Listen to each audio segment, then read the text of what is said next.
Good afternoon, and welcome to the HealthEquity Fourth Quarter 2023 Earnings Conference Call. All participants will be in listen-only mode. Should you need assistance, please signal a conference specialist by pressing the star key followed by 0. After today's presentation, there will be an opportunity to ask questions. To ask a question, you may press star, then 1 on your telephone keypad.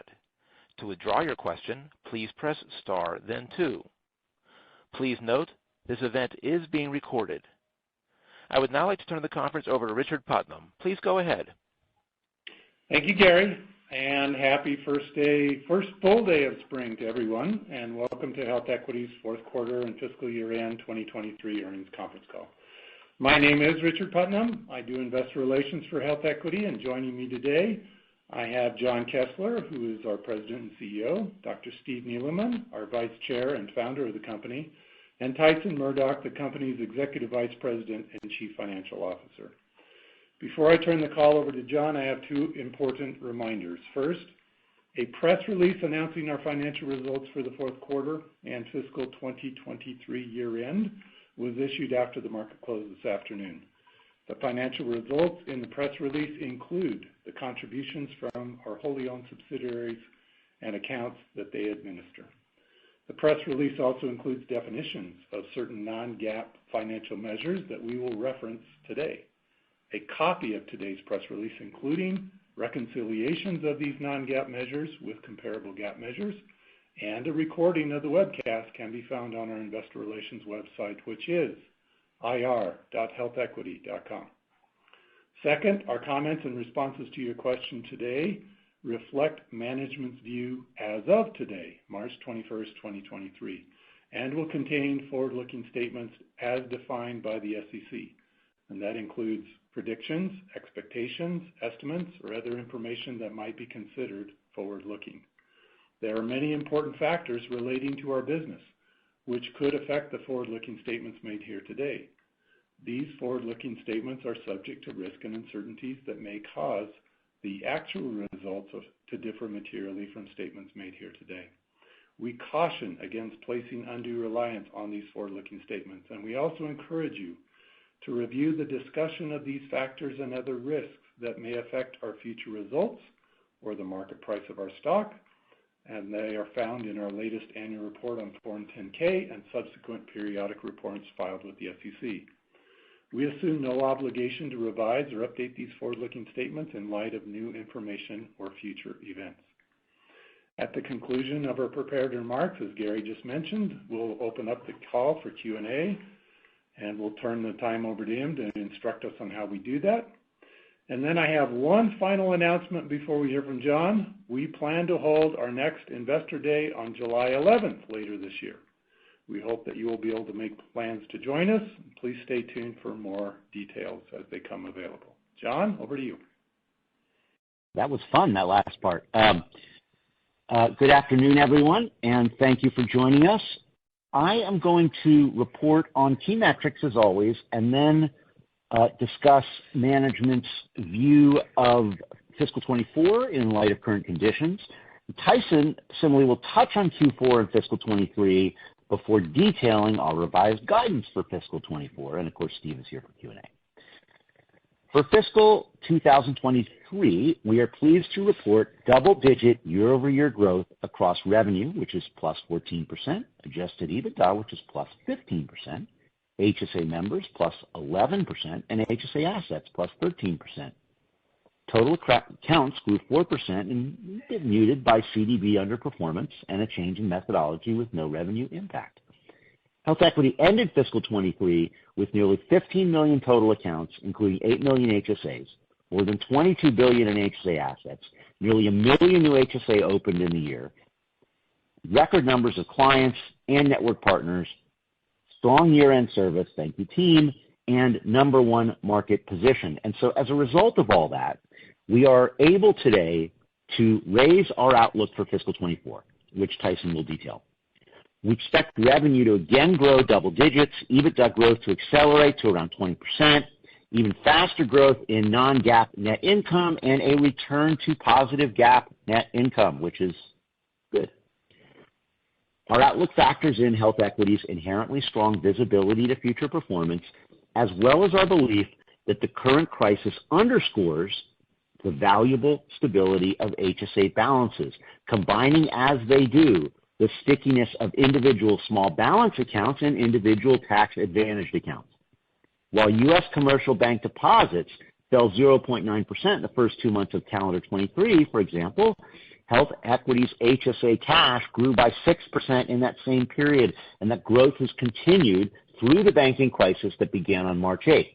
Meanwhile, overall job creation continues its strong rebound from pandemic lows, which contributes to new HSA openings. As Tyson will detail, our outlook does reflect current interest rate expectations and a more neutral rate of job creation going forward. And of course, we're closely monitoring the condition of bank and credit union participants in our basic rates program, insurers in our enhanced rates program, bank holders of client-held CDB funds, and holders of HealthEquity's operating cash to assure that all continue to meet our strength thresholds. With that, I will turn it over to Tyson to detail the results and guidance. Mr. Murdoch. Thank you, John. I will highlight our fourth quarter and fiscal year-end GAAP and non-GAAP financial results, and there's a reconciliation of GAAP measures to non-GAAP measures to be found in today's press release. Fourth quarter revenue increased 15% year over year. Service revenue was $114.2 million, up 2% year over year. Custodial revenue grew 44% to $83.5 million in the fourth quarter. The annualized interest rate yield on HSA cash was 211 basis points during the fourth quarter of this year, which brought our full year average to 190 basis points. Interchange revenue grew 10% to $36.1 million. Gross margin was 57% in the fourth quarter this year versus 52% in the year-ago period. Net loss for the fourth quarter was $0.2 million, which rounds to 0 cents per share on a GAAP EPS basis. Our non-GAAP net income was $31.3 million for the fourth quarter this year, and non-GAAP net income per share was 37 cents per share compared to 20 cents per share last year. While higher interest rates increased revenue, they also increased the rate of interest we pay on the remaining $341 million Term Loan A to a stated rate of 6.3%. Adjusted EBITDA for the quarter was $73.6 million, and adjusted EBITDA margin was 31%. For the full year of fiscal 23, revenue was $861.7 million, up 14%. GAAP net loss was $26.1 million, or 31 cents per diluted share. Non-GAAP net income was $114.5 million, or $1.36 per diluted share. And adjusted EBITDA was $272.3 million, up 15% from the prior year, resulting in 32% adjusted EBITDA margin for the fiscal year. Turning to the balance sheet, as of January 31st, 2023, we had $254 million of cash and cash equivalents, with $925 million of debt outstanding net of issuance costs. This includes the $341 million of variable rate debt I mentioned earlier. We have an undrawn $1 billion line of credit, so we have a strong balance sheet with a reoccurring revenue model. And now we expect the following for fiscal 24. We expect to generate revenue in a range between $960 and $975 million, and we expect GAAP net income to be in a range of $0 to $11 million.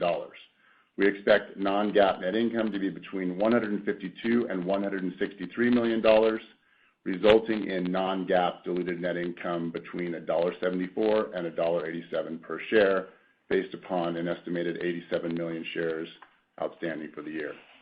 We expect adjusted EBITDA to be between $320 and $335 million.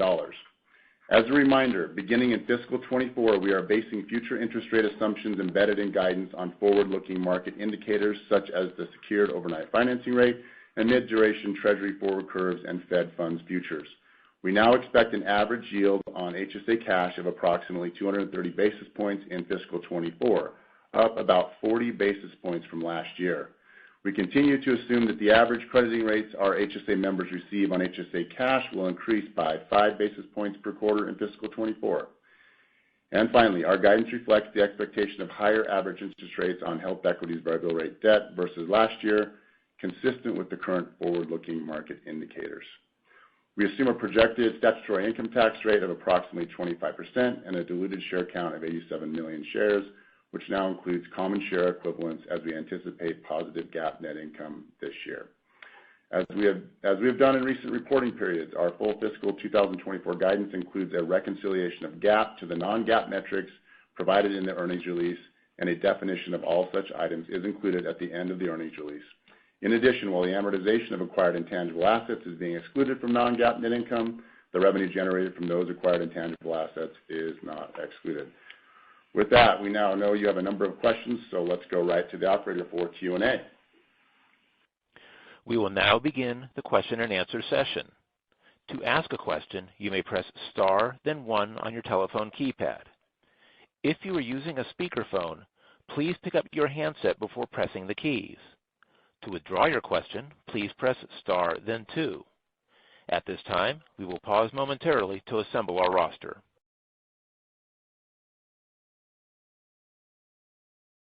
Our first question is from Anne Samuel with J.P. Morgan. Please go ahead. Hi guys, congrats on a terrific quarter and thanks for taking the question. My first one was I was just hoping you could speak a little bit to the enhanced rates product. I don't think I heard you say, what proportion of deposits are in it now, and just maybe, where is that expected to go over time? How are you thinking about that as maybe a potential, tailwind for yields or maybe just a stabilizer? Thanks. Yeah, thank you for asking the question, Ann, and it's good to hear your voice. So we ended the year north of our goal of 20% of our HSA cash in enhanced rates. And I think just as importantly, we ended the year with a growing set of partners in this space amongst large and highly rated insurers. And so we think that both the demand is there for this and then the supply, if you will, from our members is there for it. And so our expectation continues to be that this product is going to grow, that it's going to grow. I think we've said elsewhere something on the order of about 10% of our HSA cash a year, and that'll depend a little bit on factors like the underlying speed of the HSA cash growth and whatnot. But I think that's a good conservative estimate.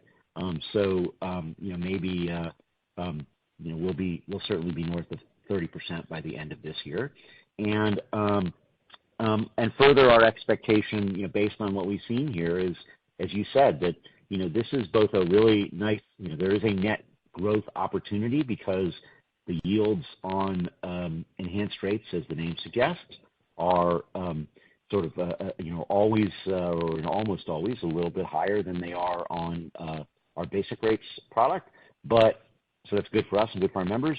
But it's also stabilizing, and we've kind of seen that during this period where when there was when rates on the bank side were falling, the premium to this product was very high. When rates were rising very rapidly, the premium was somewhat lower. But all of that produces net stability in that underlying custodial yield, which is what we're going for. So it's kind of full steam ahead with this product.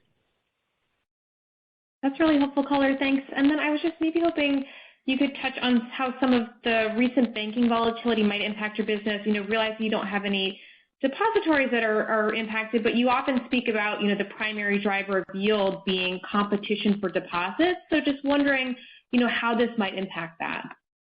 It's interesting. You've got it exactly right. I mean, what we saw during this period is the value, what we've seen during this period is the value of stable deposits and that value of being a good, in our case, a good customer of these depository institutions, right? Whereas, well reported, you saw these banks and other institutions that were heavily dependent on corporate deposits, see, big flows. That's not what we saw. Our members were extremely steady for all the right reasons. These are long-term tax-advantaged accounts. They're small balance. They're FDIC insured at the member level, et cetera, et cetera. And there are real, penalties and so forth to moving your money. And so people, what I think this crisis on the banking side has kind of showed is that, all deposits aren't equal, and we offer a great source of funds for institutions that have real loan demand, not sort of created in money markets or the like. And that's who we do business with, and we feel really good about how, we've responded in terms of both how our members have responded. I mean, of course, as a team, we went into the same, with all the unknowns of 2 weeks ago, we went into the same, kind of crisis management mode as everyone else did to make sure that things were okay. But I can't tell you how much this demonstrates to us, and I think ultimately to our partners across the banks and the insurance companies, that this is why this is a very stable source of liquidity when they need it. Great. Thank you so much for the color. Thanks, Ann. The next question is from Greg Peters with Raymond James. Please go ahead. Well, good afternoon, everyone. Hey, Greg.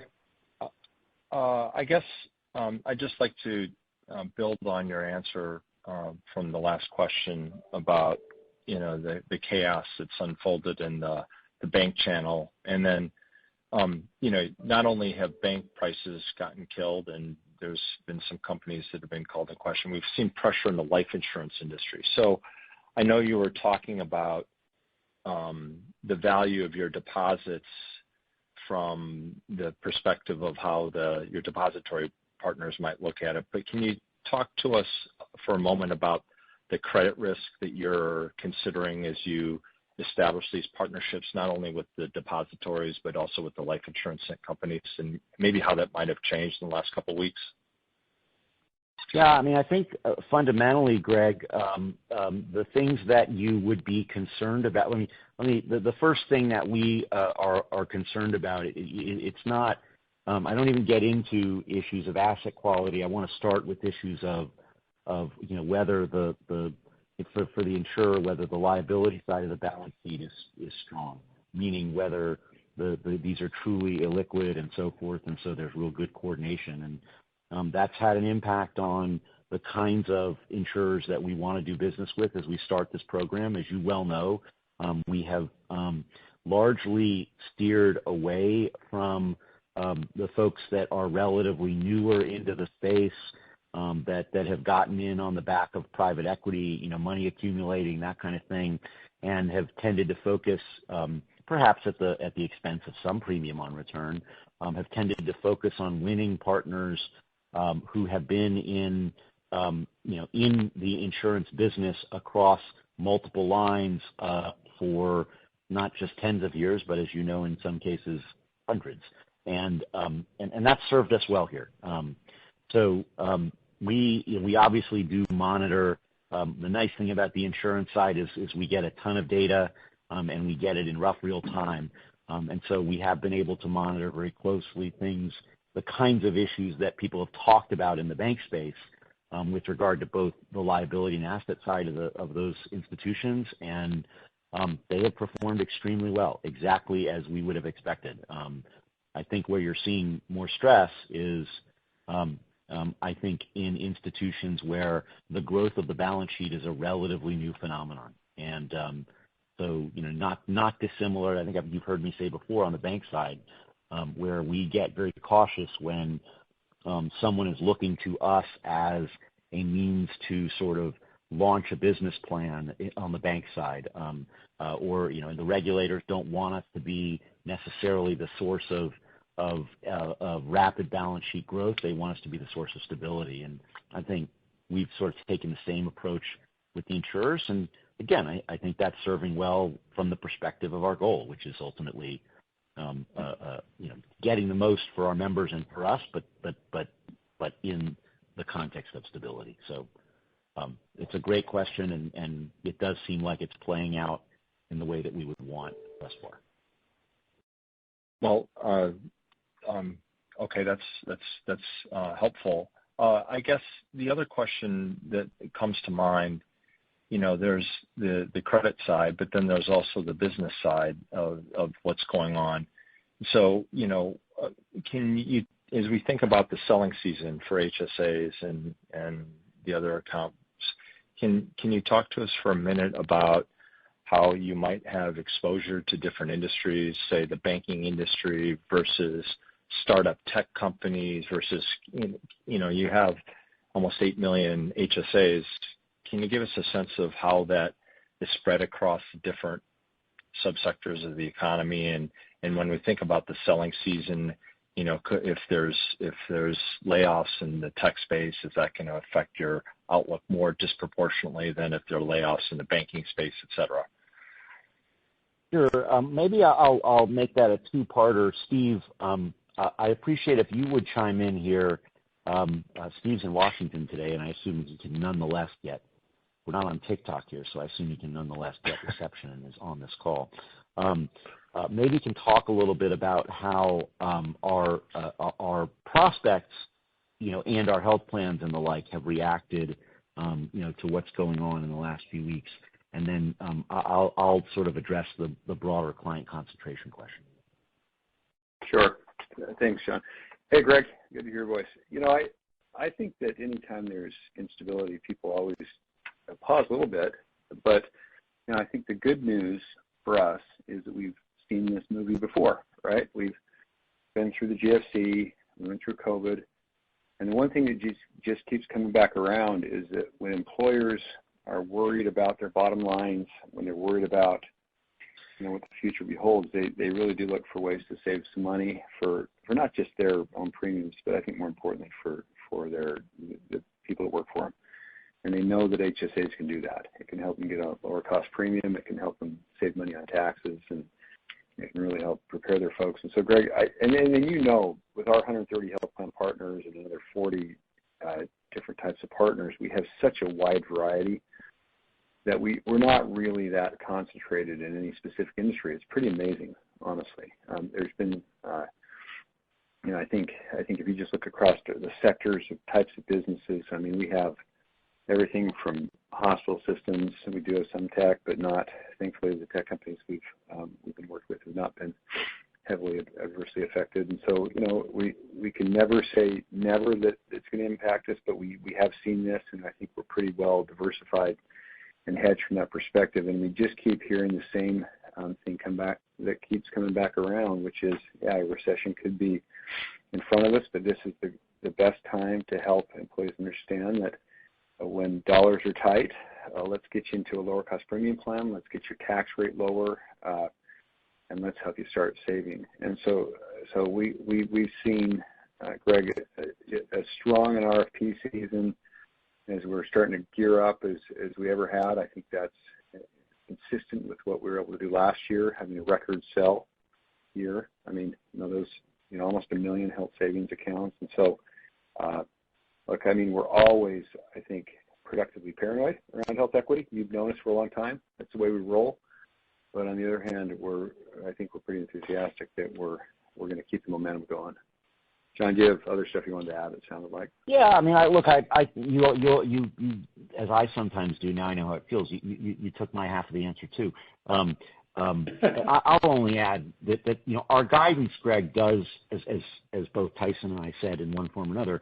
Our guidance reflects the view of a more neutral view of job creation, and I think that's a fair way to look at the full year, notwithstanding the fact that the jobs numbers we've seen thus far in the first few months of the calendar and fiscal year have been pretty heady. It's a reasonable view to say that whether or not we go into economic recession, that job creation will likely slow down, and that's the way we've constructed guidance. So it's just another factor to kind of keep in mind. Great. I appreciate the answers. Yeah. Thanks, man. See, I haven't said one thing to in any way tease you. I'm playing it 100% right down the middle. I was just going to add, for the clothing requirement for your investor day, maybe we can include some Bermuda shorts. That seems to be pretty popular. It's funny you should mention that. Yeah, it's funny. That will be in the invite. Suffice it to say, it will be in a warm location, right? Got it. A warm summer location. It's Salt Lake City. But nonetheless, I'm letting that cat out of the bag. We're doing Salt Lake. We're getting the Utah people out to. It's going to happen. It's going to be fun. It is going to be fun, by the way. It is going to be fun. So we hope that folks can join us. Thanks a lot. The next question is from Sean Dodge with RBC Capital. Please go ahead. Yep, thanks. Good afternoon. John, just going back to your comments about the benefits or the stability of your HSA deposits and those becoming increasingly attractive given all that's transpired. Just maybe to put a finer point on that, is that something, is this increasing attractiveness something you can monetize going forward in the form of generating higher yields on those types of placements? Kind of all else equal, can you get a little bit more of a premium because of that? I think the answer to your question is, yes, the key point being all else being equal. I sort of look at it like, or I guess I'm maybe stealing the words out of the mouth of our newly appointed treasurer and saying, this is making my introductions to institutions that the company has dealt with over many, many years a lot more friendly. And presumably that good feeling will last. I also think it's true that the fact that we were not in the mode of moving this money around willy-nilly over the course of Thursday and Friday of the week of March 8th. It's not that we couldn't have, and it's not that we didn't pay very, very close attention to what's going on. But ultimately, the fact that we were able to do that, I think, breeds confidence and is the kind of thing we want to be as a partner. So when those renewals come up, those are likely to be more effective renewals. So I do think, you make friends and or lose friends very quickly in these moments, and you shouldn't be making, and we're not making decisions on the basis of friendship, but when something works from the perspective of safety, when safety is needed, people don't forget that. And so I do think ultimately, when you think about the long-term durability of the premiums that we've generally been able to earn on relative to what banks have been willing to pay elsewhere, this is a really nice event from that perspective. Okay, great. And then on the enhanced product, you said looking ahead, the goal is to shift, give or take, 10% of your portfolio over there per year. You also said both demand and supply are there. And so what's keeping you from shifting more of it in any given year? Is it just because there's a limited number of partners still, and so only so much demand for those types of deposits, or is it more on the individual account holder side and just getting them on board and kind of the mechanicals of what you need from the account holder to shift? No, I think there are two factors, Sean. One is that we don't want to create a sort of uneven ladder, if that makes any sense, where were we to, let's say, have, well, three factors. One is we don't want to create an uneven ladder. That is to say, were we to, let's say, have a movement of 30 or 40% of our deposits in 1 year, you would then be asking us, X years from there, well, wait, have we created uncertainty about the redeployment of those assets? And we don't want to do that. That's not good for how we manage the business, and it's not good for our shareholders. So that's kind of issue one. Issue two is that we are learning as we go, and learning is, I think, as are our partners. And so it's probably fair to say that the demand for this program today among would-be partners is higher than it was a year ago. Well, part of the reason is because it's existed for this long, and people have watched the results, and there's a level of confidence in those results. The last factor, which is, of course, relevant, is that the source of these assets, in addition to new members' contributions to HSAs, is existing members. And so we also have to manage our FDIC commitments, meaning our bank deposit commitments. And so, we were able to, in this cycle, we were able to deploy less into banks than we would have without the existence of enhanced rates. And again, that allowed us to be, I think, appropriately choosy, both in terms of economic return and other factors. But that's also a bit of a braking factor too.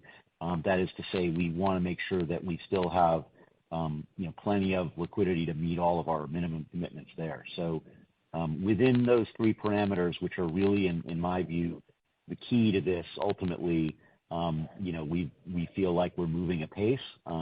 Member interest has been there, no pun intended, has been there the whole time. And I think if we were, devoting, if our sole objective was to move as fast as we could, we would be doing so. We'd be moving faster with a heavy marketing emphasis. But I don't think that's what we need to do right now. We're happy to have with this element, a multi-year tailwind that will contribute to even longer-term stability. Okay. It's very helpful. Thank you again. Thank you. Thanks, Sean. The next question is from David Larson with BTIG. Please go ahead. Hi, congrats on a good quarter. Can you talk about the increase in the revenue and EBITDA guidance? What are the main drivers of that? And then also, it looks like the interchange revenue increased sequentially from about $33 million up to $36 million. What was the main driver of that, and was that ahead of or in line with your expectations? Thank you. So, Tyson, you want to take those? Yep. So from a revenue perspective, when we gave guidance back on December 6th, and you look at, for example, average CD rates, jumbo CD rates, and you look at things like LIBOR, SOFR rates, they were actually lower then. So we got a tailwind from those that we would be putting into the yield rate as well as to the revenue top line. And then, just going back down to the plan from a perspective of profitability and the flow down of those custodial revenues, that's why you see the bottom line lift up as well. And so you have essentially that running down to the plan, and we knew that would be the case, and believe we called it out at that time as well. And then the second question was the interchange. Yeah. So that's quarter-over-quarter sequential interchange. Yeah. Yeah, quarter-over-quarter sequential. I mean, you have more accounts, and you have the seasonality that typically happens in Q4. And we sold a lot of accounts. We brought those online. We had the seasonality. It was much more normal this time around than it has been over the last couple of years. And so that was, probably to be expected, and we feel like that's sort of stabilized itself. So when you say seasonality, do you mean more people are going to the hospital using their health card, so utilization has increased, so that's where that increase came from? No, it's more about the normal seasonality of those card usages. So when you think about, for example, the use it or lose it nature of an FSA, towards the end of the year, people are going to use up those funds. You think about when a HSA is funded from an employer standpoint in January, sometimes people typically utilize those funds at that time. And so you have a normal seasonality in Q4 that occurs there, and you sort of have that flow into Q1, and then you get a much softer Q2, Q3, and that would be the more normal reps of the business that we haven't necessarily seen over the pandemic era. I think, Dave, that's one of the things about the nature of our fiscal year being January 31st is you got that January month where people begin a new plan year and haven't met their deductible, and so pretty much everything's out of pocket. Okay, great. And then for the $22 billion of managed assets, is all of that FDIC insured, every single one of those accounts? No, so if I look at I'll take this one. If I look at our overall custodial assets, you can divide that first into two pies. About $14 billion of it is what we call HSA cash, and the remainder is invested. The invested assets are obviously not FDIC insured. They're in mutual funds and the like at the member's discretion, so I think you understand that. If I look at the cash component, it has two elements. The bulk of it is in our basic rates product, and all of those funds are in FDIC member institutions or NCUA, I guess, member institutions that offer pass-through insurance to our members subject to the usual $250,000 limit, which generally and HSA is not in reach almost exclusively. And then with the enhanced rates product, these are not FDIC insured. They're not deposits. These are, as we've talked about before, these are group annuities that are insured by highly rated insurers that are, again, entered into at the direction of the members. So that's sort of the breakdown there. Great. And I guess I would add to all of that, what all of those have in common is, we do not bring, our members aren't paying us to be a principal risk taker. We are not a principal risk taker. We don't bring principal risk onto the HealthEquity balance sheet. Thanks, David. Thanks very much.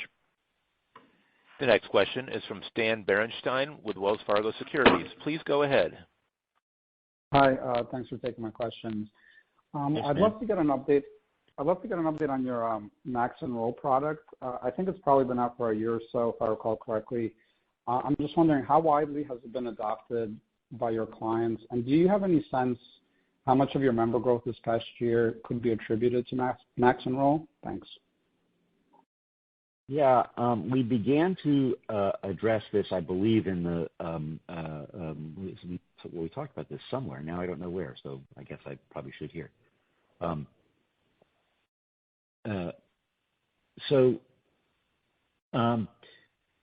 Sorry, I heard beeps there for a second. Stan, the way we've approached this, first of all, as a reminder for everybody, Max Enroll is a product that is really about addressing not just our existing HSA members, but would-be members in HSAs. And in addition, this year we also applied it to a portion of applied this technology, of course, for our FSA population. And we've had the greatest penetration of this product within what we call our managed client base. So this is our groups, roughly 500 of them that have named account executives and the like, and I think that's appropriate. And then we have a more, I'm going to call it generic version of the product that is available for download and so forth, that our smaller groups can use. And I think we did well this year. We're still, I would say, in we may be beyond the nail it and now in the scale it stage, but we're still in the early part of the scale it stage of this thing. And there are good reasons for that. We still have, I think, work to do to make the product truly effortless for our clients, to have it more deeply integrated. What we found this year was where we did the best was where we were more deeply integrated in terms of data with other things that our clients were doing within open enrollment. So, where we understood precisely, from a data perspective, we could understand precisely what their open enrollment dates were, when things would begin and end, so we could show people timers and those kinds of things, which seemed trivial, but they created more immediacy about action, and that was extremely helpful, where we understood what our clients were trying to do in terms of the pricing of their various health plans, and so we could speak that language within this stuff, or give them the tools to do so. That was extremely helpful. So I think we did reasonably well. So we did well this year. There's more gain to be had. And from the second part of your question, which was, how much does this thing contribute? I think I've estimated elsewhere that if you look at the gains that we got from existing clients that were over and above what we might have expected without this product, it probably gave us, somewhere between 50 and 100,000 new HSA openings over the course of this cycle. And that's probably maybe a little bit of an exaggeration because, obviously there's some favorable selection with these clients where people who are really interested in growing the HSA base are more likely to really, get aggressive with this and use it to its fullest extent. But you kind of get the idea. So it was absolutely a material contributor to the overperformance that we saw this year on a year-over-year basis. Great, that's helpful. Thank you. Thanks, Dan. The next question is from Sandy Draper with Guggenheim. Please go ahead. Thanks, very Sandy. much. How are you? So I guess it's going to try to be one question, but it'll sort of wrap a couple of things together. When I look at the cash flow, you're starting to see an improvement in your cash from operations. Capitalized software is moderating. You did step up a little bit on M&A, but if I think about your guidance, your net income and your EBITDA's up. If I look at the add back, some of the cash add backs, integration costs are going down.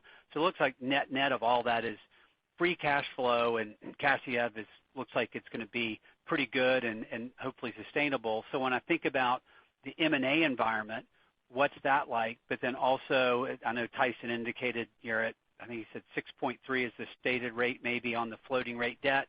How are you thinking about debt pay down versus M&A or any other internal investments and balancing those three things out? Thanks. Awesome question. Thank you. It really is. This is actually, we probably spent a half hour in our prep just kind of thinking about how to answer this in such a way that it's like sometimes you have things where you want to answer and but you don't want to give them everything. This is one where I want to give you everything because it's such a fun, interesting, and important capital allocation problem. But I'm going to resist doing that. But because that's what the team told me to do. But a couple thoughts. First of all, the premise is right. That is to say that if you look at fiscal 23, we converted EBITDA free cash flow at a rate pushing 60%.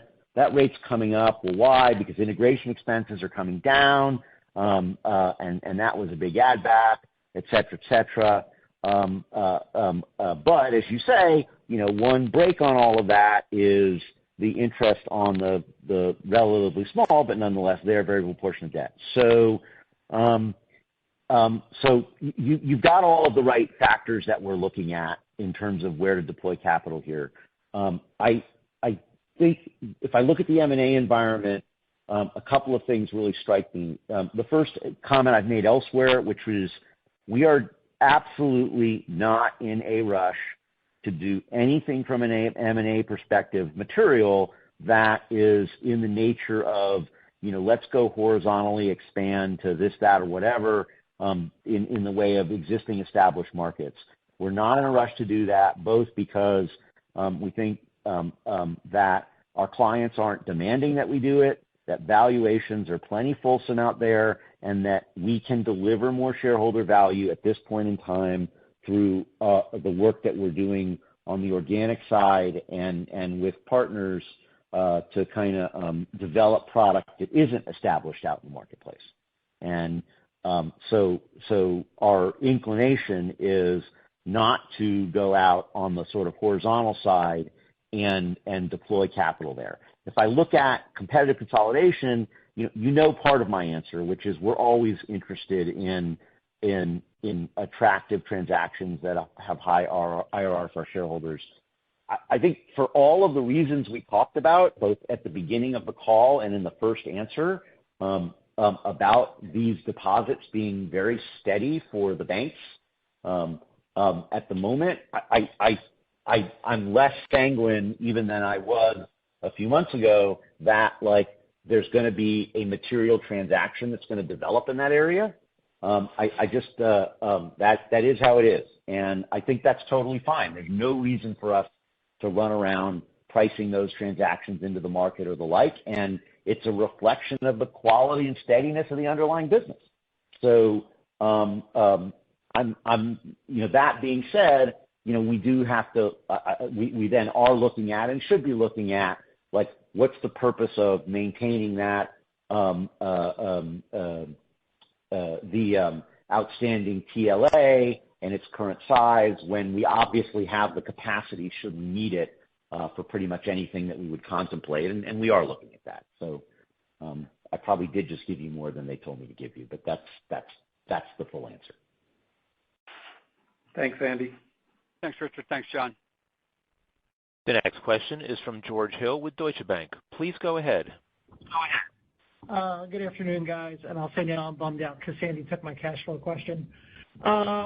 So I guess what I'll roll into is maybe talk a little bit about expectations for the CDB business in 24. Is that something that we think shrinks again next year, or is it poised for stability and a rebound? And I'll have a quick follow-up.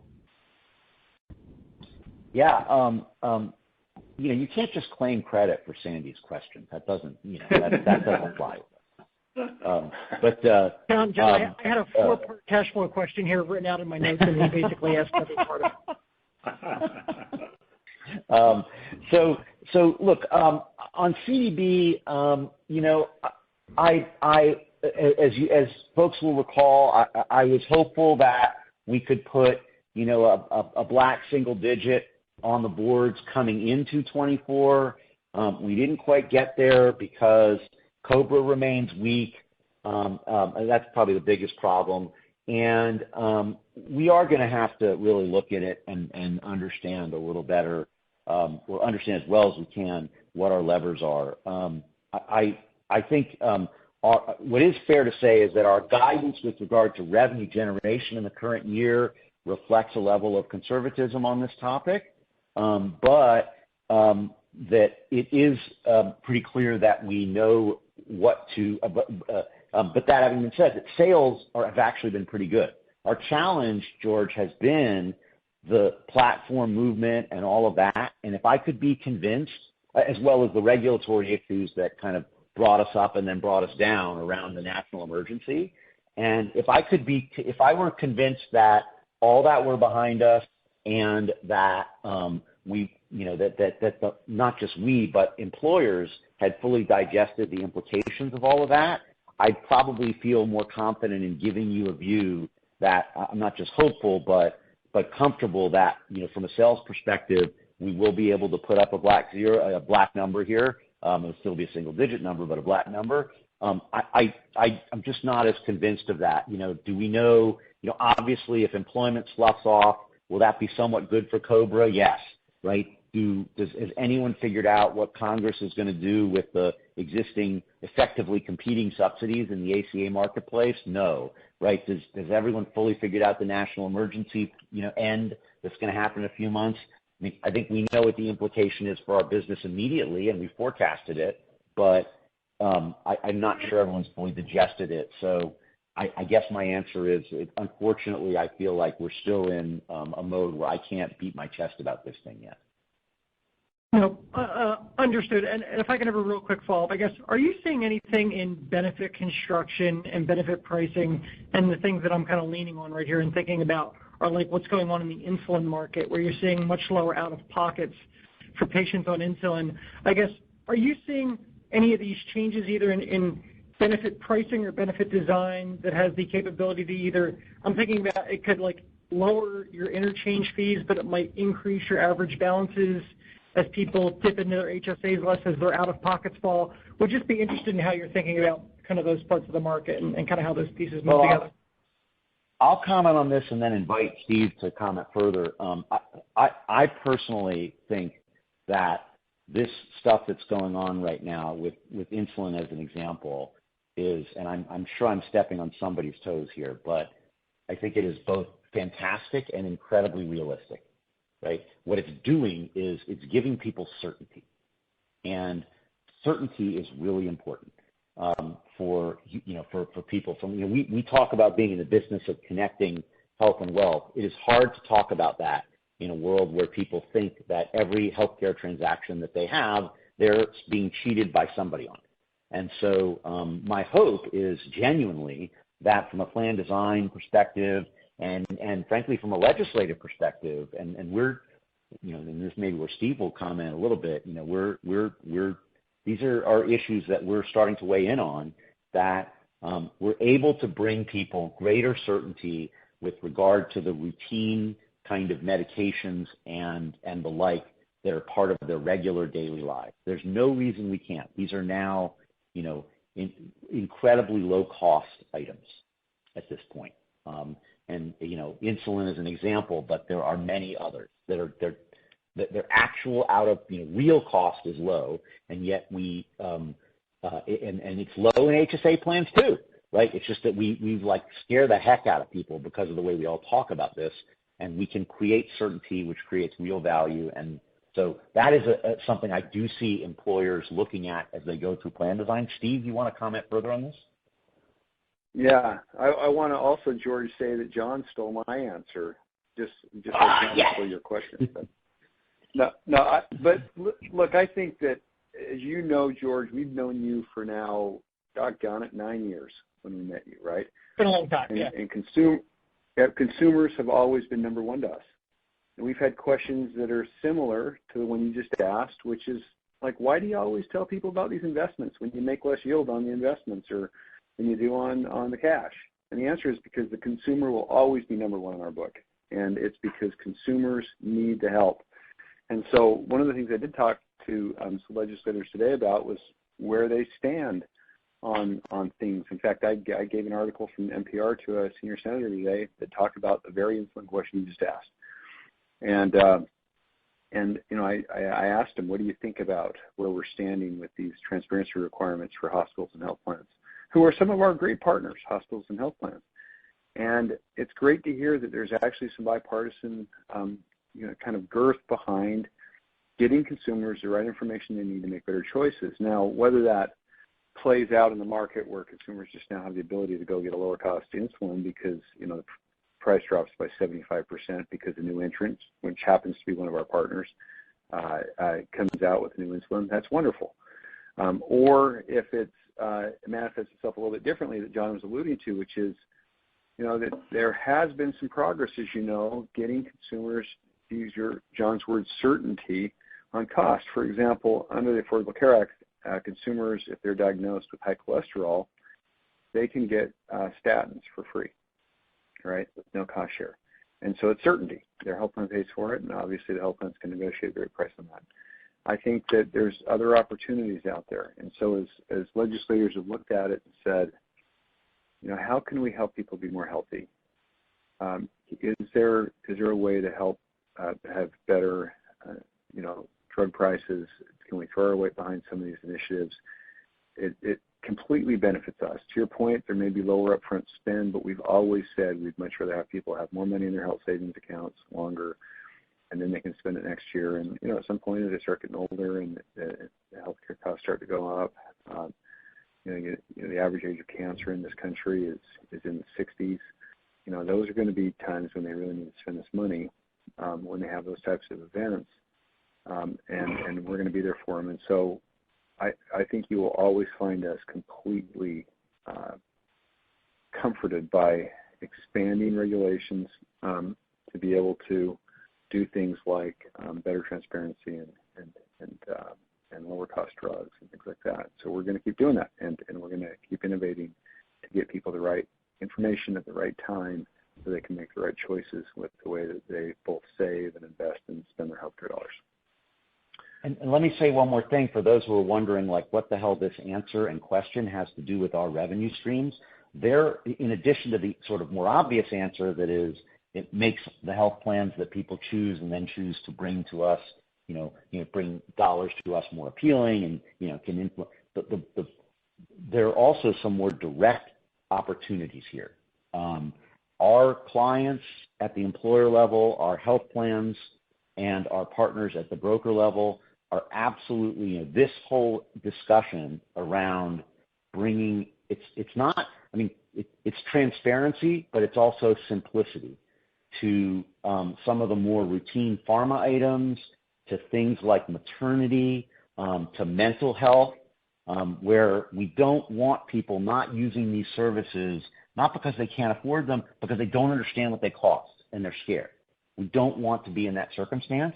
And there are easy things that are relative to rocket science. There are easy things that can be done in plan design, and that helping employers do those things and helping clients do those things and helping our partners arrange those things, there are interesting top-line opportunities for us that, you know, right now we're in the exploratory phase and seeing what, you know, where we have the right to win and where, you know, where we can partner with others and whatnot. But you know, this is an area of real opportunity for us.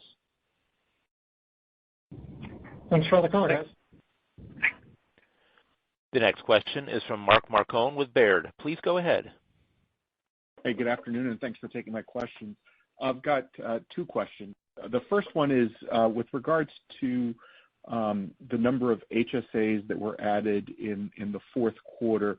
Can you kind of break down, both for the fourth quarter and for the year, the percentage of new HSAs that were a function of brand new sales to new employer partners versus what percentage was due to new hires, and to what extent may have the new hires slowed down in the fourth quarter relative to earlier in the year? Yeah. Let me, you always ask questions in a way that I'm not going to answer them exactly that way, but I'll do my best.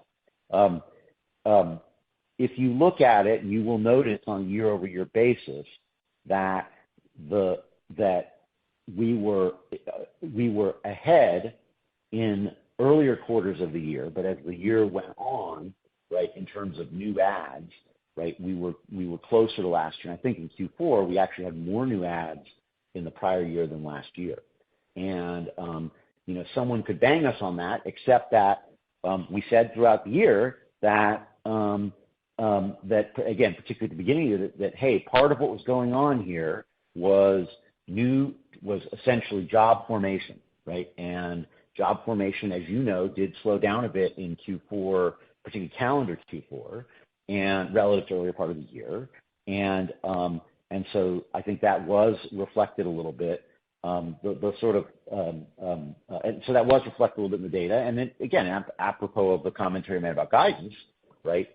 We've tried to be, I think, very realistic about, as we look forward, let's guide with the idea of a neutral view of job creation. Right? Neutral doesn't mean zero. It doesn't mean a negative number. It means more neutral, 100,000 a month, that kind of thing, in terms of what the broader economy is doing. So that there is the connection there, Mark, that the question implies. That having been said, across both HSA and our CDB business, new logo and new client within existing health plan and retirement record keeper partner was a very important part of this year. We looked at, and what's nice is today is that, more of your new logos are actual, in the HSA world, are HSA takeaways. Of course, in our world, many of those are also cross-sells. We have existing products with them. Some of the folks that, if you look at the case studies that we talked about over the course of the latter part of this year, Pfizer being an example, right? That's an example of a company that never offered HSA. So there's those, but then there are also examples of, like, they were offering it, right? They weren't satisfied with a partner that was really looking at it from the perspective of the needs of every member, maybe just looking at the top 2%, or just looking at, a way to just pay healthcare claims without regard to how they could help, the consumer. Either way, we're a better option than that. And so that's the takeaway business. So it is probably a fair statement to say that in the earlier part of the year, right, basically employment growth at existing firms was a bigger component than in prior years, and that kind of normalized itself as we got towards the end of the year. And I mean, you continue to gain share, and you continue to win more and more than your fair share. So I think that's fairly clear. I was just trying to dimensionalize, what the year-over-year trends were looking like. The relevant point is when people go into next year or now this year, and they say, "Oh, you sold almost 1 million HSAs. Is it going to be 1.1 million?" I kind of say the same thing when we went last year. People said, "You're going to sell 900. You're going to sell 1 million." If I rewind a year ago, we were not thinking that we would have the level of robust employment growth over the course of calendar 22 that we actually did.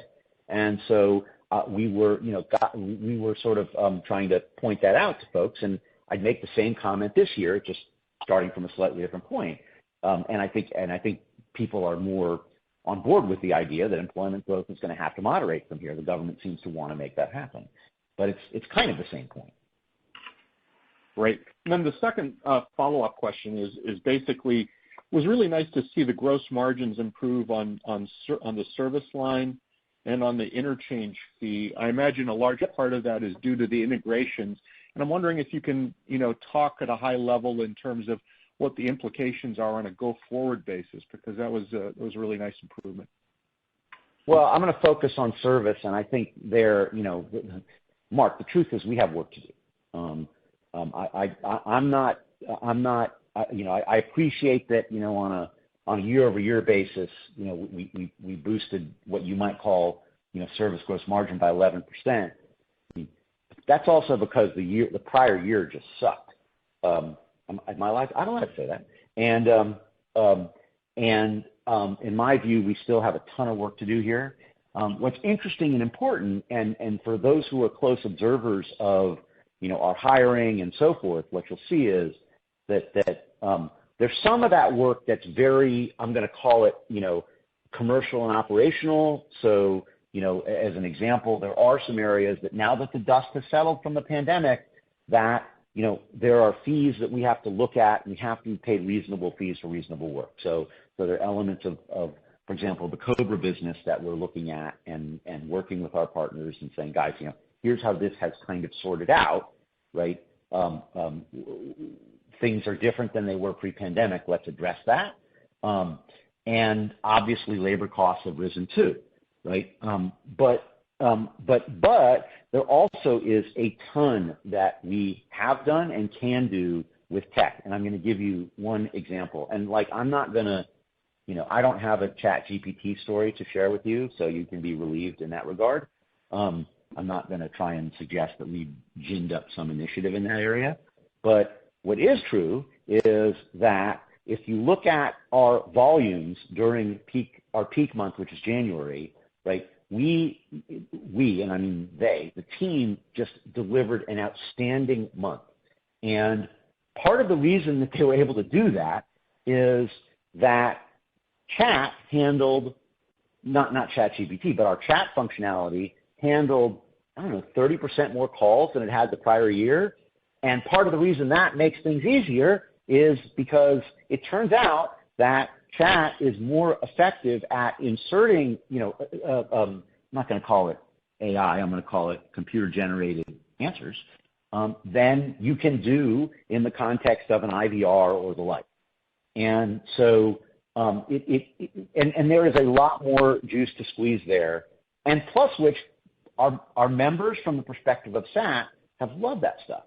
And so it does, to some extent, reflect the kind of changing demographics of the membership. The highest uptake rates of HSAs are among millennials. And so, that's a bigger part of our base.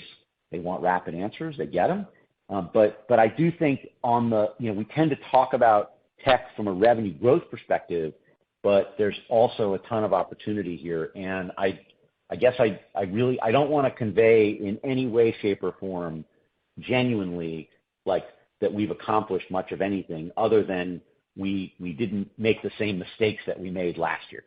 That is back in the rollover, and we didn't have the same, macro environment of, remember, Omicron or whatever, Greek letter we were dealing with. So I don't think we're at pat ourselves on the back level here. We're at a place where we've got more we can do. Thanks, Mark. John, you mind if I just tap for one thing and just talk, maybe just comment on the service level though? I mean, even though we were, we go pat on that back for just a second, because we did. I think I can tell you that was great. Go ahead though. Yeah, no, I mean, look, I think at some level, for everything we try and do, the table stakes in our business is that when our clients, particularly our smaller clients, call us up in the middle of January with something going on, that we can help them and we can help them quickly. And, that was a challenge in January of calendar 2022. And it's always a little bit of a challenge because everyone called at the same time, but far less so. And that was, both the work of our team, the work of our partners in getting clients loaded, and then the work of our operations partners, sort of our word for vendor, in doing their thing. So, and it's going to help us from a sales perspective. It already is helping us from a sales perspective as we get into this year. I mean, Steve alluded to, and we've tried to get away from like quoting RFP stats, but Steve alluded to some of them. And like, look, the truth is, a lot of that is people are like, okay, you just helped me out of a jam that maybe I created in January, right? I'm going to remember that when it comes time to do my next, RFP for something in February. So, like, again, it's obviously a very uncertain time, but this is one of the reasons why we felt comfortable with the idea that we could, do what we thought we would be able to, which was come here in March, raise our guidance a little bit, just as if nothing had happened in the last few weeks. And obviously something has happened, and yet, we feel like we're in really good shape here. Thanks, Mark. Thank you. Our next question is from Alan Lutz with Bank of America. Please go ahead. Thanks for taking the questions. John, you mentioned chat as an area where you're spending tech dollars. And I think I asked a similar question last quarter, but as we look at the tech and development line, obviously that's gone up pretty dramatically over the past few years. Can you talk about in fiscal 24 your expectations? Obviously, you're going to be spending on things like chat and other things, but is that going to scale as a % of revenue in fiscal 24, or should we expect that to continue to delever as a % of revenue this year? And then can you talk about kind of what's driving that outside of chat, if anything? Thanks. Yeah, and maybe I'll invite Tyson to correct me if I'm being imprecise, or if I'm going in the wrong direction here, but this is going to level out, and it's leveling out as a percentage of revenue because really because expenses that were really, if you look at it, where integration expenses are now are either not necessary or being used for innovation. And so there are some things that muck around with it, like as you well know, as we're now well into cloud world, you get less D&A, which the good news is you get more free cash flow conversion, right? But the bad news is that from an EBITDA perspective, it doesn't look as good, blah, blah, blah. All that stuff. But your intuition, which is that this is leveling out, is correct. And it's and then it's really about what's really important is not just that it levels out, but rather and then I think ultimately begins to decline as a percentage of revenue, but that it's what we're spending it on, because in real dollars this number's going up, and what's important is the shift in that expenditure from the process of integration, which was really important for us to get us to where we are today, to now shifting those dollars towards really focused on our core growth platforms and on innovation on those core growth platforms. And if you look at anyone who looks at LinkedIn or any of these things, that they can see exactly what's happening, and that is what's happening. Thanks, Alan. Thank you. I just want to give Tyson a chance. Did I answer that in the way you would have?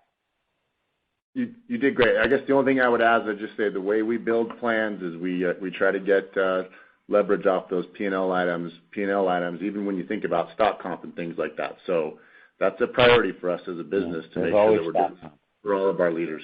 Yeah. So that's my mention. The next question is from Stephanie Davis with SVB Securities. Please go ahead. You're here. Hey guys. This is Anna. Hi. That's on for Stephanie. Thank you for taking our questions. I don't like the sound of that, Anna. Go ahead. First, I actually wanted to go back to the more elevated R&D spend on the platform. You did mention that this should start to level out, but curious if you could give any sort of outline on how you're working to modernize the platform. Yeah, you want to give your second part too, and we'll try and hit both together?